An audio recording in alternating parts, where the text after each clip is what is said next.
Subscribe करें और bell दबाएं ताकि कोई खबर रह न जाए।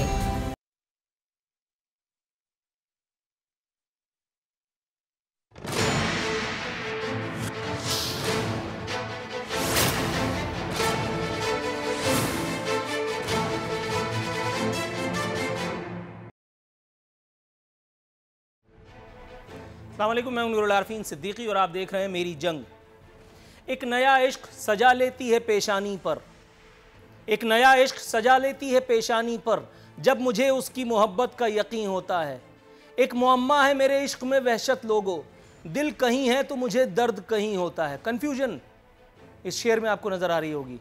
मेरी पहली स्टोरी में ही कन्फ्यूजन है, और ये कन्फ्यूजन क्यों है मुझे नहीं पता, जवाब देंगे मेरे मेहमान। वज़ीर आज़म ने एक मरतबा फिर कन्फ्यूजन फैला दी है, कह रहे मैं शुरू दिन से लॉकडाउन का हामी नहीं था।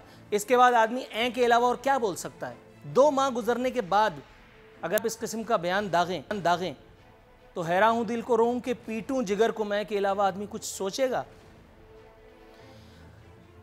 अवाम पाकिस्तान हैरान है कि वज़ीर आज़म को ये अचानक क्या सूझी कि उन्होंने ये बयान दाग दिया।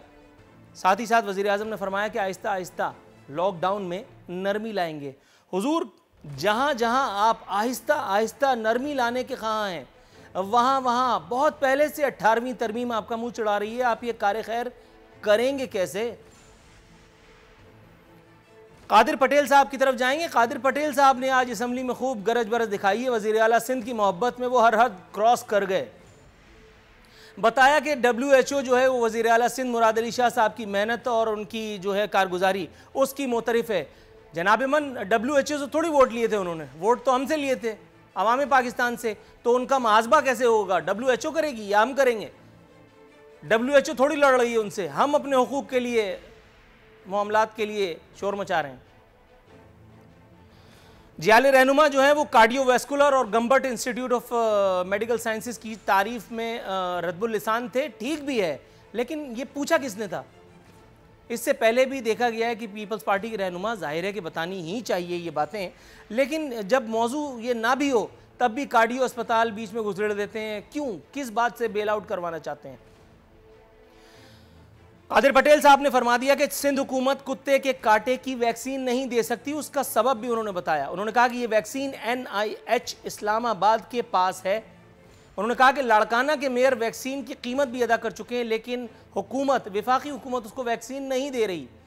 अच्छा, ये NIH जो भी बला है उससे तो आप जाने और आपका अल्लाह जाने किस तरह से निपटना है, लेकिन लाड़काना का मेयर वैक्सीन की कीमत दे चुका है। सिंध में, कराची में जो कुछ हो रहा है, कराची के मेयर ने कोई टेढ़ी पाई पैसा वहाँ दिया या सब कुछ आप समझ रहे होंगे? कराची के मेयर के साथ तो बड़े मामलात हैं, चेक करना पड़ेगा, उनकी नीयत के साथ भी कुछ है।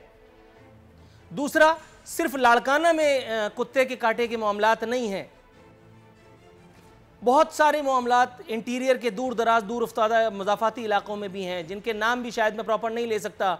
टंडो मोहम्मद खान की मेरे ख्याल है, टंडो वाला यार की हमने स्टोरी की थी गालिबन। इसके अलावा 2-3 और मुकामात हैं।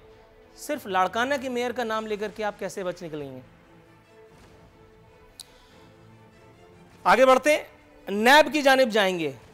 नैब जो निकालता है ऐब, नैब का एक कैदी बहुत मज़े में है जी, बहुत मज़े में है। मीर शकील, प्यार से मीडिया फिरौन जिन्हें हम कहा करते हैं, बीमार बनकर के अस्पताल में जा लेटा वो अस्पताल में। सज़ा और जज़ा का अमल जो है वो बदस्तूर हवा में मुअल्लक़ है। ताहम मज़े की बात यह कि इसी सरजमीन खुदादाद पे एहतसाब के वो बुलंदो बांग दावे सुबह शाम किए जा रहे हैं और किसी को हंसी नहीं आती, सिर्फ हम ही हैं जो हंस रहे हैं, या शायद उनको समझ में नहीं आती। रोजी जो है, मीडिया फिरौन अपनी पेशी पर भी ना पहुंचा, वजह यही बताई जा रही है कि उसको इजराइल साफ नजर आ रहा है। होता है। मीर शकील के नामा अमाल में सबसे स्याह अमल तौहीन आमेज एक प्रोग्राम को नशर करना भी है, जिसमें माज़अल्लाह 2 कैरेक्टर्स को बिठा करके और उनको माज़अल्लाह वो नाम दिए थे जो मैं अपने मुंह से नहीं कह सकता। ताहम जिस पर वो निस्बत धरी गई थी, मैं उनकी शान में ये बता दूं कि वो मोहतरमा इंडिया गई थी और उन्होंने इंडिया जाकर के इंडिया वालों को शर्मिंदा किया था। उनको दुख्तरे मशरिक मत कहिएगा, उनको दुख्तरे पाकिस्तान मत समझिएगा। वो मौलाना तारिक जमील के साथ बैठे या इमाम काबा के साथ, इस पर मैं घंटों बोल सकता हूं, मेरा ख्याल है मैं इस पर ना बोलूं। मीर शकील पर आ जाते हैं। अमरीकी एक लॉ फर्म, मुश्किल सा नाम है इसलिए लॉ फर्म का नाम गोल कर देता हूं, तौहीन आमेज प्रोग्राम कसदन नशर किया गया, यह उस लॉ फर्म का इंकशाफ है। लॉ फर्म ने यह भी बताया कि मीर शकील के बेटों मीर इब्राहिम और मीर इसाक की रजामंदी इस कंटेंट को नशर करने में शामिल थी। इस खबर का माखज सोर्स जो बताया जा रहा है वो खुद एक जियो का रिपोर्टर है। जाहिर है कि रिपोर्टर है तो उसका नाम तो नहीं लिया जा सकता। यह बताते हुए आपको निहायत फख्र और इंबिसात महसूस कर रहा हूं, सामने वालों पर है, पता नहीं उनको हया आएगी या नहीं आएगी ये सुनकर के कि गिलगित की अदालत पहले ही मीर शकील अल मारूफ मीडिया फिरौन को 26 साल, ज्यादा नहीं 26 साल कैद की सजा सुना चुकी है। 13 लाख जुर्माना और जायदाद जब्तगी का हुक्म इसके अलावा है। अब मैं ये देखता हूं कि इस सरजमीन पर कौन ऐसा चैंपियन है जो इसको 13 साल की सजा देता है, मतलब इसको 13 साल जेल में रखे। मैं 10 रुपए की शर्त ऑन एयर लगाता हूं, चलो मीर शकील को 13 साल की सजा सुनाओ, सजा सुना दी, अब हुकूमत इसको जेल में धकेल दे। एक बात, कौन है वो जो मीर शकील की जायदाद तो छोड़ो, उसकी गाड़ी का एक पहिया भी जब्त कर ले। तनख्वाहदार उसने जितने बड़े बड़े रखे हुए हैं, मैं और आप शायद सोच भी नहीं सकते। वो इसी मुल्क में रह करके अमन की आशा चलाता रहा, किसी ने नहीं देखा। गजब खुदा का, इतनी वहशतनाक या शायद गुमराह कुन डॉक्यूमेंट्री इस एक आदमी ने नशर की उसी एक टाइम स्लॉट में जो प्राइम टाइम कही जाती है। सुकूत ढाका के हवाले से इसने जो कुछ गुमराहकुन बातें की, वो एक डॉक्यूमेंट्री लोगों के होश उड़ा देने के लिए काफी है। लेकिन मैं हैरान हूं हमारे इदारों की जब्त पर, उनके सब्र पर, या फिर शायद वही फाइल बना लेने वाली आदत जो है वो आड़े आ गई होगी। आगे बढ़ते हैं, अपने मेहमानों को तारुफ आपसे कराता हूं। मेरे साथ मौजूद है मोहतरम शकूर दग्गा, पाकिस्तान तहरीक इंसाफ से ताल्लुक़ है, रुकन कौमी असम्बली हैं। आज काफ़ी अरसे बाद हमारे प्रोग्राम में जलवगर हो रहे हैं। शकूर शाह साहब, वेलकम टू द शो। बाकायदा वज़ीर एग्रीकल्चर जनाब इस्माइल राहू साहब, ताल्लुक़ पाकिस्तान पीपल्स पार्टी से, पहली मरतबा इनसे शर्फ मुलाकात बज़रिया मेरे प्रोग्राम हो रही है। सर, प्रोग्राम में आपको खुशामदीद कहते हैं। गौस मोहम्मद नियाजी साहब, सेनेटर हैं पाकिस्तान मुस्लिम लीग नवाज से, वो भी हमारे साथ इस एक शो में अल्हम्दुलिल्लाह शरीक हैं। तीनों मौजूद मेहमानों को खुशामदीद कहने के बाद हस्ब रिवायत हस्ब दस्तूर हुकूमत का सब्र आजमाने के लिए मुझे जाना ही पड़ेगा शकूर द ग्रेट शाह साहब के पास। शकूर शाह साहब कैसे मिजाज हैं? बहुत अच्छे, अल्लाह का बड़ा करम। आप सुनाएं, आप कैसे हो? जी सर, मैं तो ठीक हूँ, अल्लाह का शुक्र है। और चूंकि मैं ठीक हूँ इसलिए बहुत सारे लोगों की तबीयत ख़राब है। मैं ये पूछना चाह रहा था सर, लॉकडाउन के हवाले से वज़ीर आज़म का मखमसा अब तक ख़त्म नहीं हुआ, हालांकि खैर से लॉकडाउन को कमोबेश 60 दिन यानी 2 माह होने को आए। लॉकडाउन में आहिस्ता आहिस्ता नरमी करने के लिए जा रहे हैं वो, ये खबर खुद मैंने अपने प्रोग्राम में साय ऑफ रिलीफ करार दी थी और ये है भी। लेकिन अब इस एक वक्त में ये रागनी छेड़ना कि मैं शुरू से लॉकडाउन का हामी नहीं था, अपने इनडिसाइसिवनेस को जाहिर करना, सर चेमानी दारद।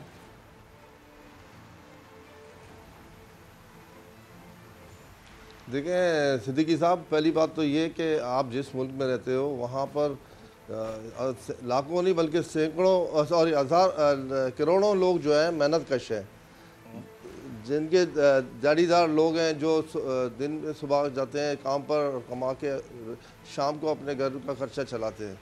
तो उस मुल्क में आपको लॉकडाउन करने का फ़ैसला करने में यकीनन बहुत ज़्यादा दिक्कत का सामना करना पड़ता है। तो खान साहब ने अगर किया है तो नेक नीति के साथ ये फ़ैसला किया था। हालांकि मैं अपनी ज़ात में इस बात के फेवर में था शुरू से कि एक सख्त किस्म की लॉकडाउन बहुत ज़रूरी थी इस वबा को कंट्रोल करने के लिए। लेकिन चूँकि लोगों की ज़रूरियात होती हैं, हमारे यहाँ अनफॉर्चुनेटली वो वसाइल दस्तियाब नहीं जो तरक्की याफ्ता मुल्कों में हैं। तो उसके बावजूद खान साहब ने जिस तरीके से वक्त की ज़रूरत को महसूस करते हुए, मुल्की हालात को सामने रखते हुए लॉकडाउन के फैसले करने में सूबों के साथ कोऑपरेशन भी हुआ फेडरल गवर्नमेंट की तरफ से।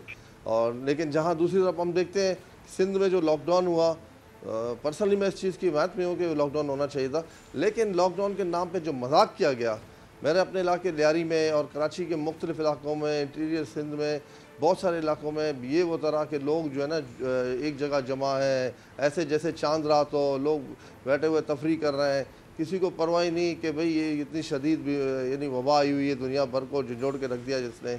तो लॉकडाउन अगर करनी थी तो बहुत सख्त लॉकडाउन करनी चाहिए थी, लेकिन वो बदबख्ती से वैसा हुआ नहीं। लोगों ने भी उसमें गफलत का मुजाहरा किया, हुकूमतों की तरफ से भी, और ख़ास तौर पर इसमें पुलिस ने जो है वो एक बड़ा मनफी किरदार अदा किया, और उसने सिर्फ पैसा बनाने की मशीन बनाया उसको, और लोगों को पकड़ पकड़ कर कुछ केस बनाते थे, कुछ से पैसे लेके छोड़ देते थे। तो ये बदकिस्मती रही, और मैं समझता हूँ अभी भी वक्त है बैठ के इस मसले पर सियासत से बालातर होकर सोचना चाहिए। सियासत जब इंसान ज़िंदा होंगे तो सियासत भी होगी, जब ज़िंदगी होगी तो सियासत भी होना चाहिए।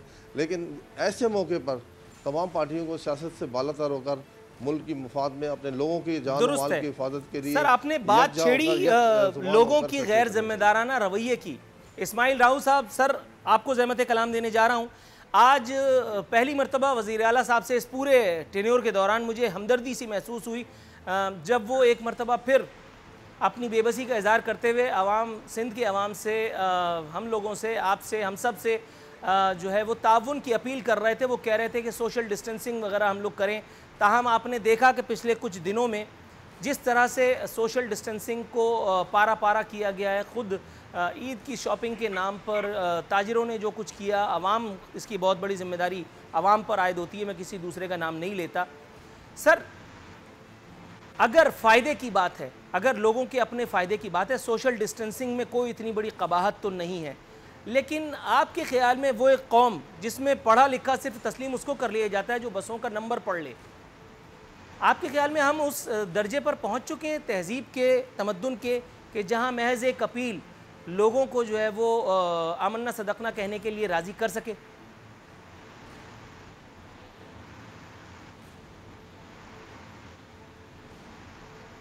सवाल पूरा हो गया सर, ये मत कह दिएगा आवाज़ नहीं आ रही, खुदा की कसम। इस्माइल राऊ साहब आप सुन रहे हैं? आवाज़ बीच में थोड़ी आपकी कट रही है, आपको आवाज़ आ रही है मेरी? मैं बिल्कुल सुन सकता हूं आपको, प्लीज़ गो ऑन।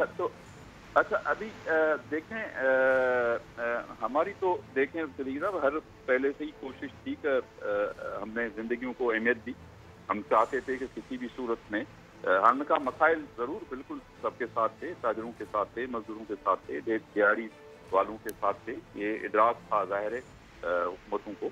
लेकिन मैं जहाँ तक पहले बात हुई कि जी कराची का जो लॉकडाउन था, कराची में हमने जो इनिशिएटिव लिया, गवर्नमेंट ने इनिशिएटिव लिए, चीफ मिनिस्टर ने इनिशिएटिव लिए, और कोई भी उस दौरान, इस सारी पॉलिसी के दौरान, हिकमत अमली के दौरान, के दौरान कोई भी ऐसी सिंध गवर्नमेंट ने बात नहीं की थी जिसको फिर दूसरी सूबाई हुकूमतों में या वफाक में फॉलो नहीं किया। एक दिन के बाद, 2 दिन के बाद, तीसरे दिन वही चीजें फिर अपनाई गई जो सिंध हुकूमत ने फैसले किए।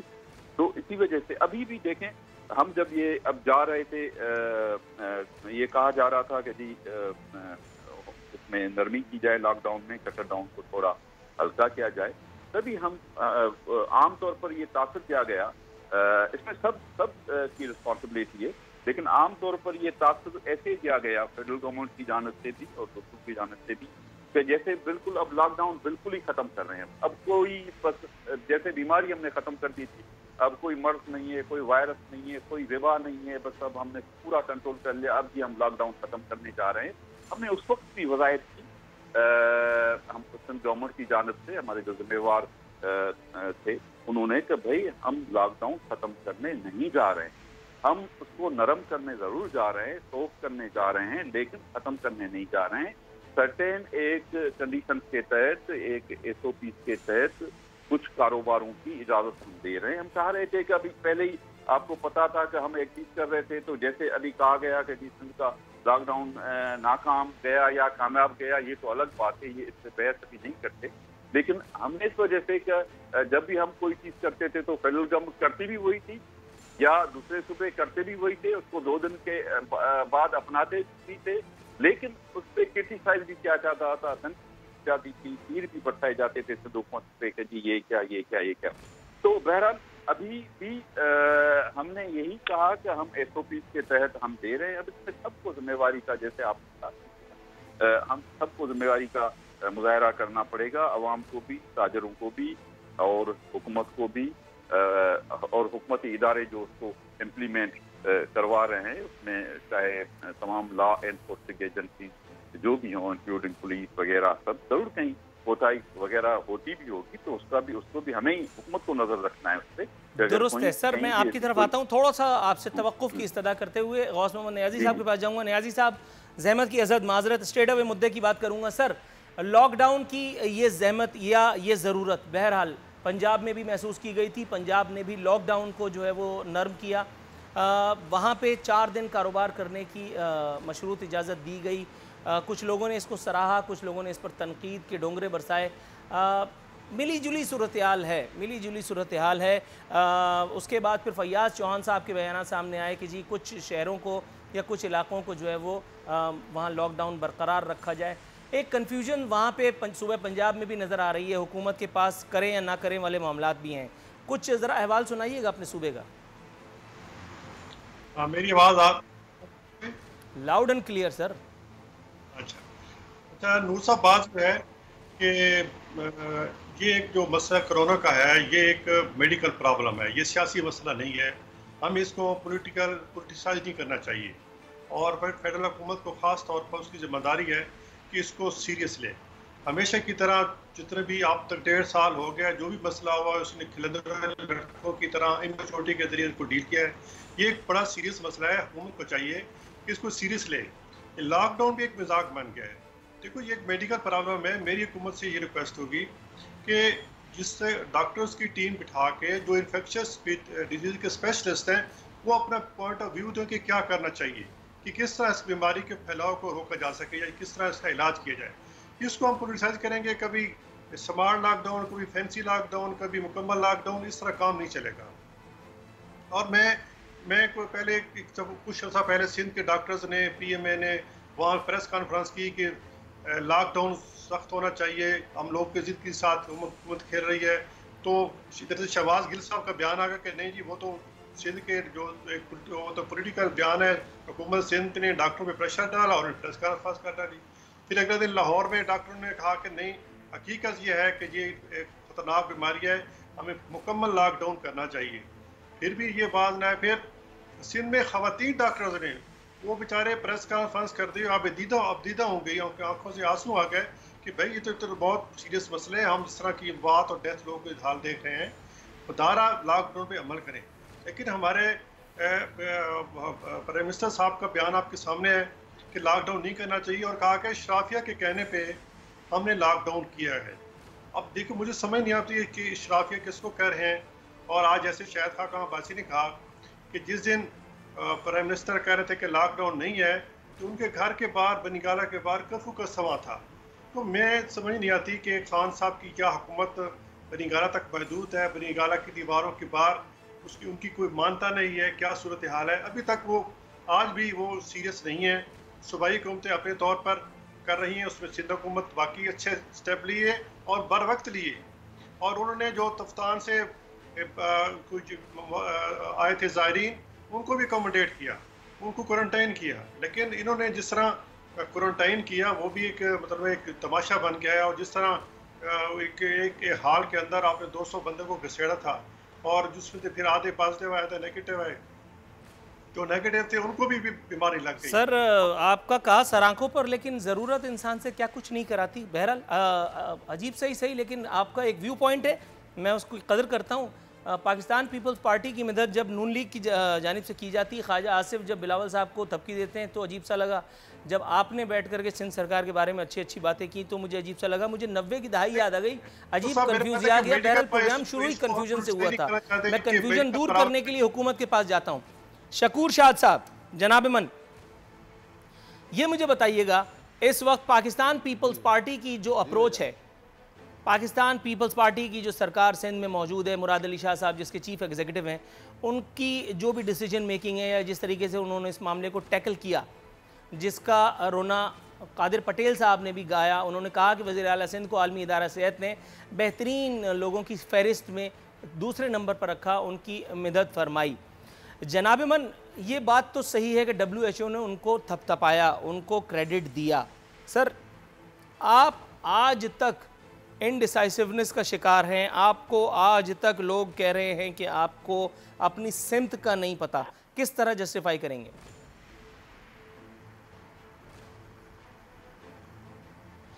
देखिए नूर भाई, अगर मैं भी उनको क्रेडिट देता, मैं भी उनको शाबाशी देता, लेकिन उस शर्त ये थी कि वहाँ कोरोना की जो रेशो है, रोज़ आप देख रहे हैं कि तादाद जितनी तेज़ी से बढ़ रही है, तो आप किस चीज़ की उनको क्रेडिट देंगे? अगर वो कोरोना के फैलाव को रोकने में कामयाब होते हैं तो बिल्कुल मैं भी आपके साथ मिलकर पूरे पाकिस्तान के लोगों की तरह सब एक ज़ुबान होकर बोलते वेल डन। लेकिन मसला ये कि आप कोरोना के फैलाव को रोकने में तो नाकाम हो चुकी हैं। आपकी तादाद जो है वो तकरीबन पंजाब के साथ साथ चल रही है। आप पंजाब हालांकि उसकी आबादी और सिंध की आबादी में बड़ा फ़र्क है, दुगने से ज़्यादा है। तो अगर आप उस रफ्तार को जो तेज़ी से बढ़ रही है उसको रोकने में नाकाम हो गए, फिर किस बात के क्रेडिट आपको दूँ? दुरुस्त है। मैं यही जवाब लेने के लिए इस्माइल राहू साहब के पास इस्माइल राहू साहब के पास जाऊंगा। इस्माइल साहब, आप मुझे सुन सकते हैं सर? जी जी जी जी। इस्माइल साहब, एक तो ये कि ये जो शकूर शाह साहब की तरफ से जो नुक्ता आया है इसकी वजाहत, और दूसरी सर बात हो, मौका हो, महल हो ना हो, सर पीपल्स पार्टी ने जो काम किया उससे किसको इनकार है? कार्डियोवैस्कुलर का जो शानदार आपने एक मंसूबा पेश किया जिससे लोग फैज़याब हो रहे हैं, उसकी अहमियत से किसी को इनकार नहीं। गम्बर्ट मेडिकल इंस्टीट्यूट जो आपने बनाया उसकी सिग्निफिकेंस से किसी को इनकार नहीं, दो राय इसमें कोई हो नहीं सकती। लेकिन सर जब बात होती है सिंध में कुत्तों के काटने के वाक़यात की, तो फिर 18वीं तरमीम की जानिब देखना, फिर विफाक के कंधे को इस्तेमाल करना और फिर ये कहना कि जी NIH की जिम्मेदारी है, लड़काना के मेयर वैक्सीन की कीमत दे चुके हैं और हुकूमत नहीं दे रही। तो सर ये इतना मलबा अपने ऊपर लेने से पहले ये सारी बातें नहीं सामने आ सकती थी? कराची का मेयर क्या झक मार रहा है वो बात सामने नहीं कर सकते थे आप लोग? कराची के अलावा दीगर हैदराबाद, मीरपुर ख़ास और दीगर जहाँ पे जो भी जिम्मेदारान हैं उनको प्रेस कॉन्फ्रेंसेस करके नहीं अपनी बात की वजाहत करनी चाहिए थी कि भाई इट्स नॉट सिंध गवर्नमेंट कि जो इन सारे क़िताल की खुदा न खास्ता जिम्मेदार है, ये वफाक की वजह से खुदा न खास्ता हो रहा है।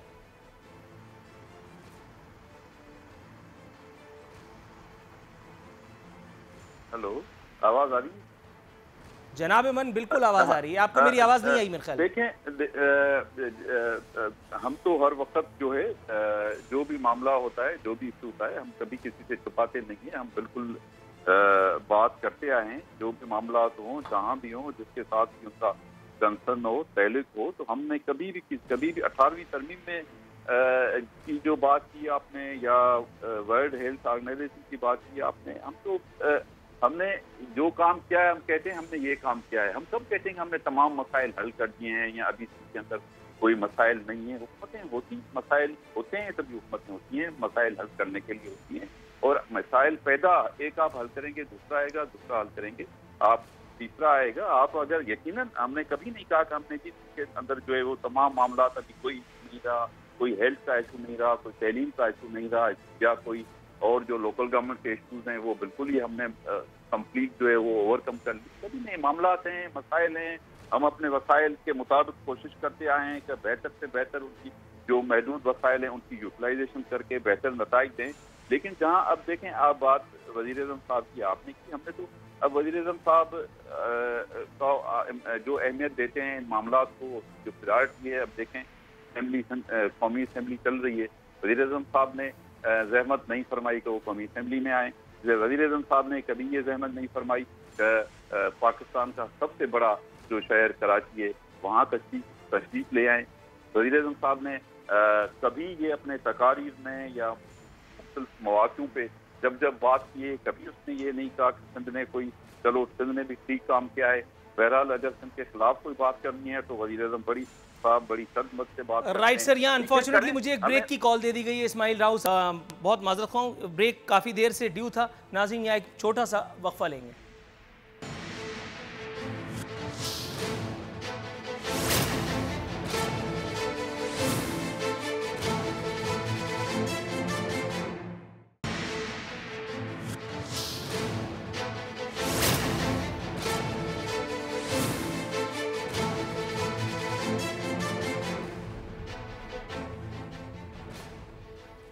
वेलकम बैक नाज़रीन। दस्तूर हमारे मेहमान हमारे साथ मौजूद हैं। गौस मोहम्मद नियाजी साहब, सर शाहिद खाकान अब्बासी साहब ने भी आज खूब छक्के चौके मारे हैं असम्बली में। उनकी एक बात मुझे हजम नहीं हुई, ज़रा वजाहत कीजिएगा। उनका कहना था कि 2 विफाकी वज़ीर हवाई जहाज़ में सिंध भेजे गए ताकि सिंध हुकूमत को गालियाँ निकालें।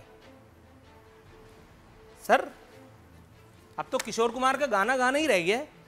मतलब सिंध हुकूमत के पास अपने लोग नहीं है, उनके जियाले कम पड़ गए जो अब आप लोग भी उनकी नौकरी करेंगे। आप लोगों की तो अपनी बड़ी FIRs कटी हुई है। FIRs का मतलब मैं मामलात की बात कर रहा हूँ। ये शहबाज शरीफ के मुलाजमीन के नाम पर बनी कंपनियों से अरबों रुपए की ट्रांजैक्शन, फलाना फलाना और चोरी चमारी, पता नहीं कौन कौन सी बातों के जवाब देने। मैं ये नहीं कह रहा खुदा न खास्ता आपने किए हैं, लेकिन सर ये पराई नौकरी करने की क्या ज़रूरत थी, और वो भी इस एक वक्त में? देखिए जी, पहले तो वो जो आपने शहबाज शरीफ साहब की बात की, मैं उस पर ये कहूँगा कि जो शहबाज गिल जो है मुज़ाहिर अकबर साहब हैं, और जिन्होंने वो डेली मेल वाले को कहा था कि मेरे पास सबूत हैं, आप ये खबर शाया करें। अब उन्होंने खबर शाया कर दी, तो अब वो शहबाज साहब उन्होंने कोर्ट में चले गए लंदन में।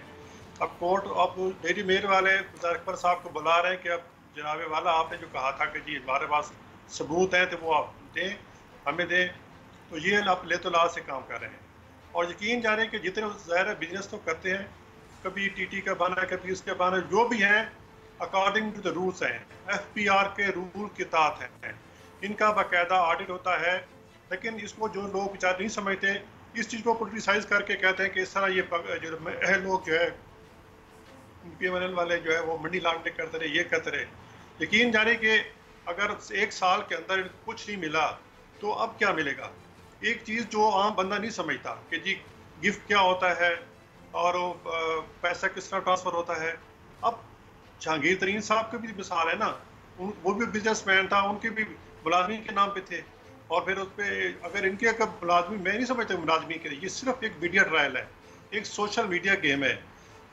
PTI की जो मैं वो सोशल मीडिया से शुरू होती है और सोशल मीडिया पे आके ख़त्म होती है, ऑन ग्राउंड कुछ भी काम नहीं हो रहा। आप देख रहे हैं कि इन्होंने कहा कि हमने 1200 रुपये का पैकेज दिया है, जब IMF से मुज़ाकरात किए तो कहें कि हमने तो 500 को दिया है, बाकी तो वो फलां मत से फलां मत से।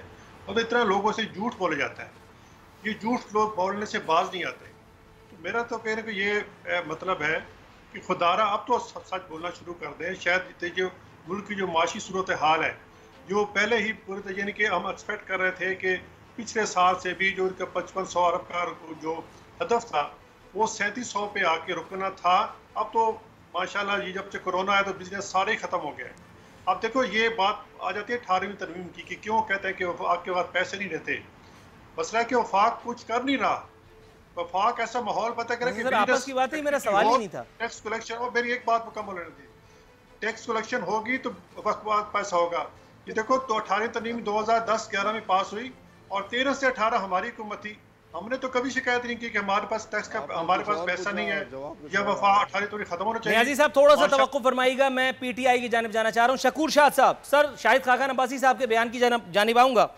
उन्होंने कहा कि वेंटिलेटर आखिरी स्टेज होती है। अमेरिका के आदाद शुमार देखें तो वेंटिलेटर पर जाने वाले 7 में से 6 वापस नहीं आते। हुकूमत ने कोई हिकमत अमली बनाने के बजाय गुज़िश्ता हुकूमतों पर वेंटिलेटर न होने का इल्ज़ाम लगा दिया। सर ये बात भी हजम नहीं हुई, ये बात भी हजम नहीं हुई। पिछली हुकूमतों ने अगर झक मारी है और अगर तहरीक इंसाफ की हुकूमत ये कह रही है कि वेंटिलेटर्स नहीं खरीदे गए, तो इसमें कबाहत क्या है? तहरीक इंसाफ की हुकूमत के साथ मैं आए दिन जो करता हूँ वो भी रिकॉर्ड पे है, इसलिए मुझ पर आप चमचागिरी का इल्ज़ाम भी नहीं लगा सकते। अगर लगाएंगे तो 2-3 दफ़ा तो आपको सोचना पड़ेगा। सर ये मतलब अपनी बुराई दूसरों के गले में बांध रहे हैं, ये एक सही बात का जवाब भी अजीब से अंदाज में दे रहे हैं। आपको हजम हुई ये बात? देखें, एक लॉजिकल बात है। खाकान अब्बासी साहब इस वक्त ज़हनी खलबशार का शिकार हैं बेचारे। एक तरफ नैब के केसेस उनके गिर्द बड़े टाइट हो रहे हैं, दूसरी तरफ खुद उनकी अपनी पार्टी के अंदर उनके साथ जो अशर हो रहा है, एक ग्रुप बिल्कुल खुल के उनकी मुखालफत भी कर रही है। इस वक्त मुस्लिम लीग नून जो है वो दड़ेबंदियों का शिकार है। तो वो जो बात कर रहे थे तो ऐसा महसूस हो रहा था कि उसकी बोल कुछ रहे हैं और जहन कहीं किसी और तरफ है, और वो खाना पूरी कर रहे थे अपने, सिर्फ वो एक फ़र्ज़ अपना निभा रहे थे। और अगर इनके अपने कारनामे इतने अच्छे होते, पिछली गवर्नमेंटों में अगर ये लूट कसूट ना होता, ये पैसा आवाम पर ख़र्च होता, मुल्क के बड़े शहरों में बुनियादी ज़रूरत की जो हॉस्पिटल्स वगैरह हैं उनमें जो बुनियादी ज़रूरियात के वो आलात होने चाहिए थे, वेंटिलेटर वगैरह और दूसरी चीज़ें, वो तक नहीं है। हम देहातों की क्या बात करें, दही इलाकों की हम क्या बात करें, वहाँ तो बहुत बुरी सूरत हाल है। और इस वक्त कोरोना की सूरत हाल बड़े शहरों की तो आपको पता है, लेकिन छोटे शहरों में क्या हो रहा है इसका तो अब तक किसी को इल्म ही नहीं है। अब तक बहुत सारे लोग वो पास ये इन्फॉर्मेशन ही नहीं कि हमारे छोटे छोटे शहरों में इस वक्त क्या कंडीशन हो रही है। बहुत सारे लोग इस वक्त जानबूझ के हॉस्पिटल से अवॉइड करते हैं कि हमें 14 दिन अजियत में रखेंगे, उसके बाद मुख्तलिफ़ किस्म की अफवाहें चल रही हैं और इसको मजाक बनाया हुआ है। खाकान अब्बासी साहब आप जाएँ, पहले अपने केसेस निपटाएँ। अपने शहबाज शरीफ साहब भी लैपटॉप पर बैठ कर सियासत कर रहे हैं। अगर वो आते रिक्वेजिशन की थी, नून की तरफ से रिक्वेजिशन थी, आ जाते हैं, क्या होता है असेंबली, बाकी सारे लोग भी तो इंसान हैं जो मौजूद है असेंबलियों में। अच्छा, वैसे रिकॉर्ड की दुरुस्तगी के लिए सिर्फ मैं कह दूं, क्योंकि ये बात भी मुझे हजम नहीं हुई कि शहबाज शरीफ साहब सियासत कर रहे हैं, वो तो है ही सियासतदान इमरान खान साहब की तरह, लेकिन शहबाज शरीफ एंड कंपनी तो बैठे हुए थे वहाँ से तो खान साहब यानी 1 2 3 हो गए थे अपना खुतबा देने के बाद। थोड़ा सा तवक्कुफ की इस्तदा है। मैं पाकिस्तान पीपल्स पार्टी की जानिब जाऊँगा। इस्माइल राव साहब, सर आप मुझे सुन सकते हैं? जी जी, राइट सर। शाह महमूद कुरैशी साहब ने आज भी बिलावल साहब को जो है वो हदफ तनकीद बनाया। उन्होंने फरमाया बिलावल को बचपन से जानता हूँ, उनको बहुत सी चीज़ों का इल्म नहीं, अभी उनका बचपना है, उनको क्या जवाब दूँ, दरगुजर करूँगा। सर ये तो बच्चा बच्चा कह के इन्होंने हंकाल दिया। बिलावल साहब पूरे पार्टी लीडर हैं, मतलब पार्टी हेड कर रहे हैं। उनके सामने तो मैं बड़े बड़े जगादरियों को, बड़े बड़े जय्यद रहनुमाओं को जिनकी कनपटियाँ तक सफ़ेद हो चुकी हैं, वो यानी आमन्ना सदखना के अमल से गुजर रहे होते हैं। शाह महमूद कुरैशी साहब तो मतलब लिफ्ट ही नहीं दे रहे हैं, ये क्या बात हुई? देखें, शाह महमूद कुरैशी जो भी बोलें, जो भी कहें, लेकिन चेयरमैन बिलावल भुट्टो जरदारी साहब ने हमेशा जो सियासत की है वो पाकिस्तान की सियासत किए, पाकिस्तान के मजबूती के लिए किए, जमहूरियत के लिए किए, जमहूरियत की मजबूती और इस्तेहकाम के लिए किए, वोट की ताकत के लिए किए। और अगर वो कुछ भी कहें, अब जाहिर है मैं समझता हूँ कि उसने बात ही ऐसी की थी कि जी जिस पे नेचुरल बात है कि जब उसने कहा कि जी हम आ रहे हैं, सिंध हमारा है, सिंध हम फतह करने आ रहे हैं, कराची को फतह करने आ रहे हैं, तो ये फतह करने की बातें मैं समझता हूँ ये कोई नई बात नहीं है जो ये सिंध के हवाले से की जा रही है। शाह महमूद कुरैशी वही बातें कर रहे हैं जो किसी ज़माने में आमिर करते थे, यही बातें सिंध के फतह करने की जनरल अयूब खान भी करते थे, यही बातें सिंध को फतह करने की जनरल जालत ने भी की थी, यही बातें सिंध को फतह करने की परवेज मुशर्रफ ने भी की थी। अब ये नई शक्ल में, नई सूरत में ये बातें हुई। शाह महमूद कुरैशी ये अकेले नहीं है, ये पीछे पूरा एक स्कूल ऑफ थॉट है, ये एक सोच है जो जो जो जिसके जो धागे हैं वो जाके वही आमरितों से मिलते हैं जिनकी ये सोच है सिंध को फतह करने की। सिंध को फतह देखें किसी ताकत के जरिए नहीं किया जा सकता, हाँ मोहब्बत के जरिए, आदमी के जरिए, प्यार के जरिए, आम के जरिए, अपना लोहा मनवाना कोई ताकत के जरिए तो सिंध को किसी ने फतह नहीं किया। जनरल नहीं कर सके, आमिर नहीं कर सके, डिक्टेटर नहीं कर सके। सिंध को फतह ऐसे किया जा सकता है जैसे जुल्फ़िकार अली भुट्टो ने फतह किया। सिंध के लोगों को, दिलों को तो फतह किया जा सकता है, जिस्मानी तौर पर सिंध पे कोई सिंध को फतह नहीं कर सकता। दिलों को जैसे शहीद बेनज़ीर भुट्टो ने फतह किया, ऐसे फतह किया जा सकता है। शाह महमूद कुरैशी साहब जो भी बोलते हैं, मैं समझता हूँ कि उसके बोलने में ही उसकी बौखलाहट नजर आती है। और चेयरमैन साहब हमारी जो है वो बिल्कुल इस वक्त जो सियासत कर रहे हैं वो बिल्कुल मैं समझता हूँ कि उसने कई मरतबा इस बात का इजहार कर चुके हैं कि ये ऐसा मौका है जिसमें हमें सियासत नहीं करनी है, हम मिलकर काम करना चाहते हैं, हम इस लिबास से लड़ना चाहते हैं। तमाम पार्टियां, वो फकत ये नहीं कहते कि जो पार्टियां असेंबलियां में बैठती हैं, जो पार्टियां इस वक्त चलो पाकिस्तान पीपल्स पार्टी तो हमें सिंध हुकूमत मिली हुई है, लेकिन वो पार्टियां भी जो असेंबलियों में लेकिन कहीं हुकूमत में नहीं है वो भी हमारे साथ मिलें, बल्कि वो भी जो असेंबलियों में नहीं है तो वो भी सब मिलके, पूरी कौम मिलके, तमाम जो इदारे हैं सब मिलके इस बात से लड़ें। वो तो ये बात कर रहे हैं, वो इस बात की जो पाकिस्तान के कौम की सोच है। Right sir, got your answer. यहाँ मुझे ब्रेक की कॉल दे दी गई है इस्माइल राव साहब, यहाँ वक्त तो एक मुख्तसर से कमर्शियल ब्रेक पे जाने का।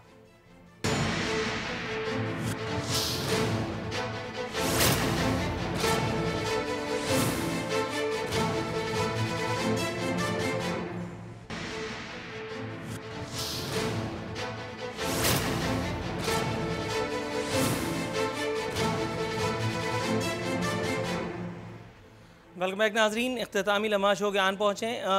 नियाज़ी साहब, ख्वाजा साद रफ़ीक साहब फरमा रहे हैं कि मुल्क में वज़ीर सेहत कोई नहीं, वज़ीर आज़म ख़ुद वज़ीर सेहत हैं, जबकि मालूमात तक सही नहीं दी जाती।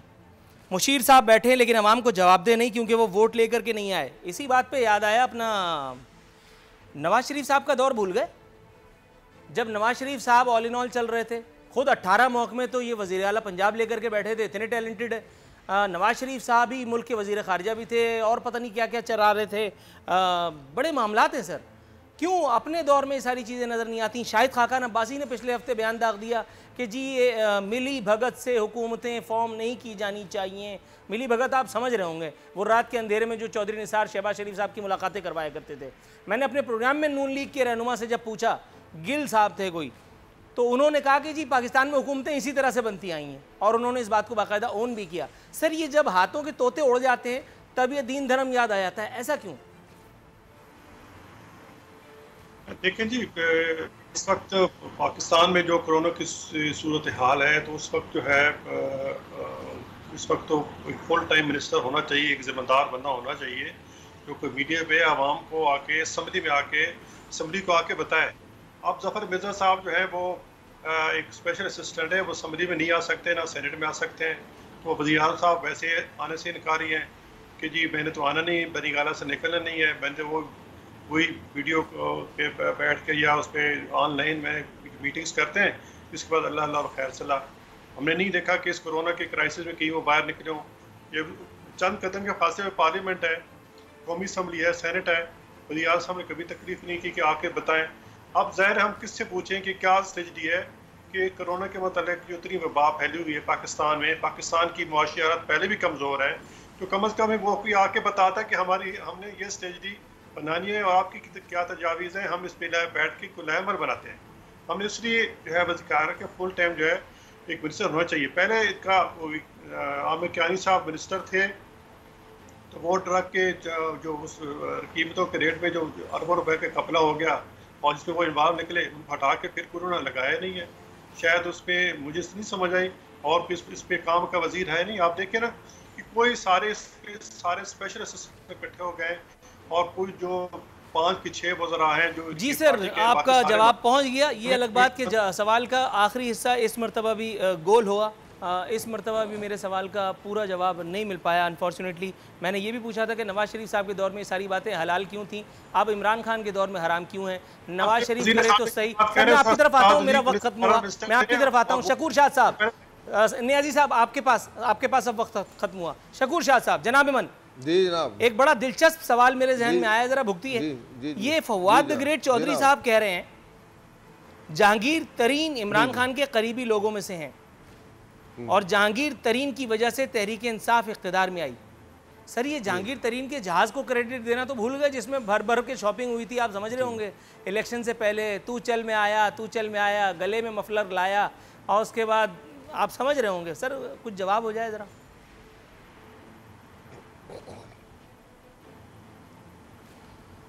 नूर भाई, मैं इससे पहले कि वो इस मसले पे बात करूं, जैसे गौस साहब ने मौका जान के कुछ जो बातें सवाल कुछ था जवाब कुछ दिए, तो मैं भी इसका फ़ायदा उठाते हुए कहूँगा कि मेरे इलाके लियारी में लियारी जनरल हॉस्पिटल जो शहीद जुल्फ़कार अली भुट्टो ने अपने दस्ते मुबारक से जिसका इब्तिदा किया था, मैं उस वक्त बहुत छोटा था लेकिन मुझे याद है मैं उस प्रोग्राम में गया था। और उसके बाद 88 गवर्नमेंट में अमीर अदर काज़मी साहब को कह के उस हॉस्पिटल के लिए 2 करोड़ रुपये मैंने मंजूर करवाए थे, जो 2 फ्लोर बने। आज जुल्म ये हो रहा है कि लियारी के उस हॉस्पिटल में मरीज़ों को निकाल बाहर किया जा रहा है और वहाँ कोरोना सेंटर बनाया जा रहा है। यानी शहर भर के कोरोना के मरीज़ों को लियारी के बीच के इलाके में जो एक हॉस्पिटल है, जो भुट्टो साहब की दी हुई एक सौगात है, उसमें आप लियारी के लोगों और लियारी में कोरोना फैलाने का सबब बनाने के लिए अभी इकदाम कर रहे हैं। मैं इस इकदाम की मजम्मत करता हूँ, मुतालबा करता हूँ कि फौरी तौर पर लियारी जनरल हॉस्पिटल को लियारी के आम मरीज़ों के लिए खोल दिया जाए। कि इस कोरोना सेंटर को बनाने का ये नुकसान होगा कि वहाँ सारे मुकामी लोग काम करते हैं और जो रहते हैं 60, 70, 80 गज के घरों में, वो आप ये जानना चाह रहे हो कि जाएँ गली मोहल्लों में लियारी के कोरोना फैल जाए, इसलिए कि आप वहाँ से आपको शिकस्त हुई है, आप अपनी शिकस्त का बदला लियारी के लोगों से इस तरह लेना चाह रहे हैं कि कोरोना के वबा को वहाँ फैलाना चाह रहे हैं। एक तरफ आप कह रहे हैं हम कोरोना को कंट्रोल करना चाह रहे हैं। ये 1100 का जो एक्सपो सेंटर में आपने बनाया हुआ सेंटर, वहाँ लोगों को क्यों नहीं बेचते? आप लैरी पर क्यों लोगों के ऊपर जुल्म करना चाह रहे हैं? अगर आपको इतनी आपको लैरी से हमदर्दी आप जिताते हो तो खुदारा लैरी के इस महीने, मुबारक महीने में लोग पानी के लिए तरस रहे हैं, आपने करबला बना दिया इसको। दूसरी बात, जहाँ तक जहांगीर तरीन साहब की बात है, वो तो आप, मैं कहता हूँ इमरान खान साहब के पूरी ज़िंदगी का जो जदोजहद के जो नतीजा आपको देखना है, तो आप उस रिपोर्ट के फॉरेंसिक रिपोर्ट आने दो, उसके बाद आप फिर फैसला करें कि वो उसके बाद क्या करते हैं। अभी इस वक्त बात करना फजूल होगा। बहुत सारे ATM सारे पार्टियों में होते हैं, किसने क्या किया, बहुत सारी बातों का पता है। यहाँ बैठे हुए लोगों में से भी बहुत सारे लोग पहले और पार्टियों में थे, और पार्टियों में थे, डिक्टेटर थे, सिविलियन डिक्टेटर्स के साथ भी थे, ठीक है ना। तो लेकिन मसला ये है कि हमें हौसला करना चाहिए। शकूर साहब, मैं आपकी तरफ आता हूं। हम जब आमिरों के खिलाफ जद्दोजहद कर रहे थे, हम जब आमिरों के खिलाफ जद्दोजहद कर रहे थे, लोग वजारतों के मजे लूट रहे थे। राइट सर, मैं आपकी तरफ आता हूं। आपने जो नुक्ता उठाया बहुत संगीन है। इस्माइल राऊ साहब, सर लियारी के अवाम की सेहत के हवाले से जो संगीन बात, जो संगीन इंकशाफ अभी शकूर शाह साहब ने ऑन एयर किया है, मैं चाह रहा हूं सर कि पहले आप इसको रिस्पॉन्ड करें। कोरोना रोकना मकसूद है या फैलाना? सिद्दीकी साहब, मुझे एग्जैक्टली जो इशू शकूर साहब ने उठाया है, हम जरूर उसको देखेंगे। लेकिन देखें, हमें कहीं ना कहीं तो जरूर अपने सूबे में ही क्वारंटाइन या आइसोलेशन सेंटर जहाँ भी बनाने, अपने सूबे में ही बनाने, और जाहिर है हमारी कोशिश है सिंध गवर्नमेंट की ऐसी जगहों पे बनाया जाए जहाँ कम से कम दूसरा कोई लोग जो हैं वो कम से कम मुतासर हों। और अगर कहीं भी कोई भी ऐसा मामला होगा, इशू होगा, कोई ऐसी बात होगी, तो किसी सूरत में सिंध हुकूमत जो है ये बर्दाश्त नहीं करेगी। जहाँ तक देखें, असल में बुनियादी तौर पर अगर कहीं मैं ये पहले मैंने कहा कि देखें, हम बात की गई पहले जैसे की गई कि अगर सिंध हुकूमत ने ऐसे इक़दाम किए थे तो केसेस सिंध में क्यों इतने ज़्यादा हैं। उसके लिए मैं ये कहना चाहता हूँ कि देखें, एक तो सबसे ज़्यादा ये कि सबसे ज़्यादा टेस्ट जो हुए वो सिंध में हुए, एक बात। दूसरी बात ये कि सबसे बड़ा शहर जो है पाकिस्तान का, जिसकी 2 करोड़ से ज़्यादा आबादी है, कराची, जिसमें सबसे ज़्यादा सिंध में सबसे ज़्यादा केसेस वहाँ आए। और फिर हमारा जो मकसद था वो ये, हमने तो कभी ये नहीं कहा था कि जी बिल्कुल हम ऐसे इक़दाम कर रहे हैं जो मर्ज बिल्कुल ही वबा आएगी नहीं, आने ही नहीं देगी। हमारा तो सबका मकसद ये था कि इसके फैलाव को हम स्लो करें, इसके बढ़ावे को कम करें, ताकि जब तक जाके आस्ते आस्ते कोई इसकी तदारक हो, इसकी कोई वैक्सीन आए, कोई इसका ट्रीटमेंट आए।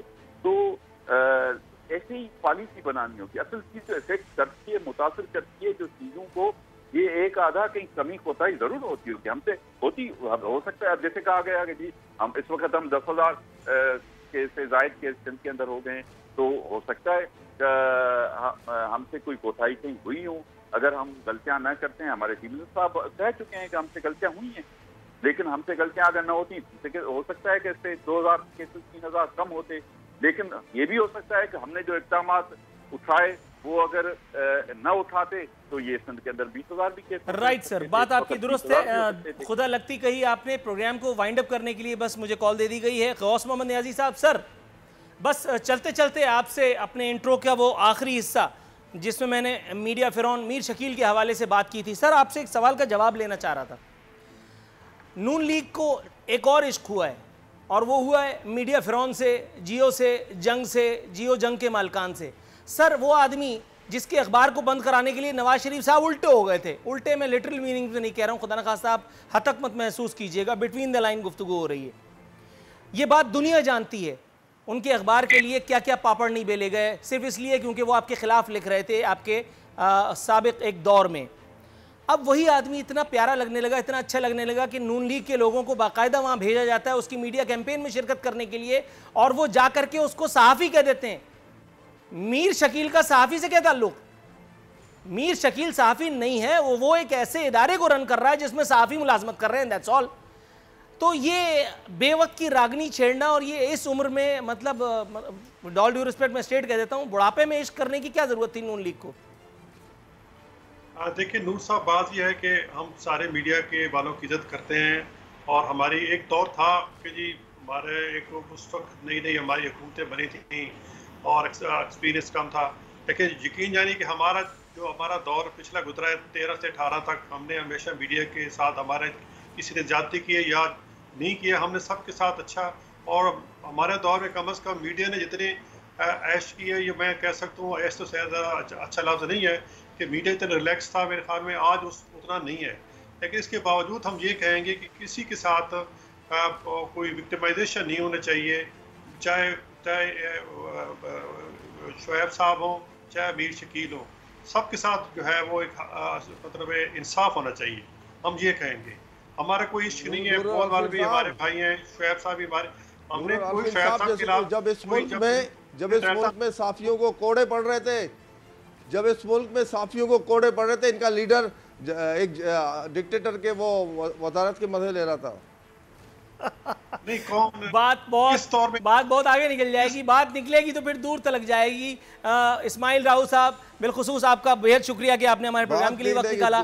शकूर शाद साहब, सर आप मेरी खुसूसी जिद पर इस वक्त आज प्रोग्राम में शरीक हुए।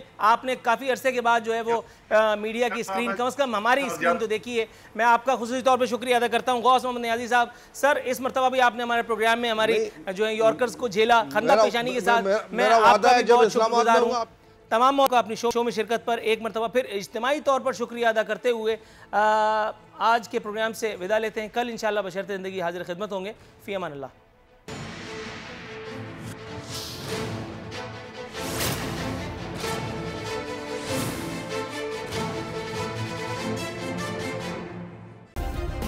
सब्सक्राइब करें और बेल दबाएं ताकि कोई खबर रह न जाए।